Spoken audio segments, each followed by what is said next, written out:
সেই দিন ছিল আমাদের একটা ক্রিকেট টুর্নামেন্ট, শর্ট ক্রিকেট। তো আমরা বেরিয়ে গেছি সবাই খেলতে যাওয়ার জন্য। তো এখানে হঠাৎ দেখছি যে গাড়িটার পাম্প শেষ হয়ে গেছে। তো এখানে পাম্প দিলে একটা মেশিন ছিল। তারপর এখানে চলে আসি আমরা সবাই পেট্রোল নিতে। তো এখানে গাড়ির পেট্রোল নেওয়া হয়ে গেলে আমরা বেরিয়ে যাবো খেলার উদ্দেশ্যে। তারপর যেই দেখছি যেখানে আগে রেলগেট পড়ে আছে, তাই আমরা সবাই এখানে দাঁড়িয়ে গেলাম একটু। তারপর আবার বেরিয়ে গেছি খেলতে যাওয়ার জন্য। তো আজকের খেলাটা ছিল শুশুনিয়াতে। আর এইদিকে যে ঠান্ডা, পুরো বৃষ্টি পড়েছিল, ঠান্ডা ঠান্ডা হাওয়া দিচ্ছিলো, প্রচুর ঠান্ডা লাগছিলো। তারপর আমরা চলে যাই সোজা খেলার মাঠে।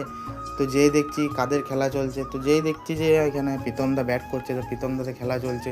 এই বলটা আউট না চার তোমরা কমেন্টে সবাই জানাবে। তো এই দাদা যে রিয়েকশন দিচ্ছিলো, পুরো মাঠটা একাই মাতিয়ে রেখেছিলো। তারপর আমাদেরও খেলা পড়ে যায়, ফার্স্ট রাউন্ডের প্রথম খেলা। তো এখানে জিন্দা একাই ম্যাচটা জিতিয়ে দেয়। তো আমরা সোজা উঠে যাই সেকেন্ড রাউন্ডে। তারপর বাইরে যাব খাবার খেতে, যেয়ে দেখছি যে এই দোকানটাই খোলা আছে, তাই আমরা খাবার খেয়ে নিলাম। তো খাবার খেয়ে আবার যাবো মাঠের দিকে। তো আমরা এখন মাঠে চলে আসি। তারপর শুনছি যে আমরা এখন পুরো বাইপেস পুরো সেমিফাইনাল উঠে গেছি। তাই আমরা এখন সকালে সেমিফাইনাল খেলবো। তো এই খেলাটা হয়ে গেলে দেখি কী হয়। তারপর আমরা এই খেলাটাই জিতে যাই। তারপর উঠে যাই আমরা ফাইনালে। আর ওই দিক থেকে উঠেছিল প্রীতম দ্বারা। তো ফাইনাল উঠে যায়। তো আমার দুটো টিমই ফাইনাল উঠেছিল। তো এখানে পেমেন্টের একটু ঝামেলা হচ্ছিলো। প্রীতম দ্বারা চ্যাম্পিয়ন হয়েছিল, আমরা রানার্স হয়েছিলাম ফাইনালে। তো ঝামেলা ঠিক হওয়ার পর এখানে দুটো দলেই ট্রফি পেয়ে গেছে। তো আমরা ট্রফি নিয়ে বাড়ি যাই। তোমরা ভিডিওটা লাইক কমেন্ট শেয়ার করে দেবে। টাটা।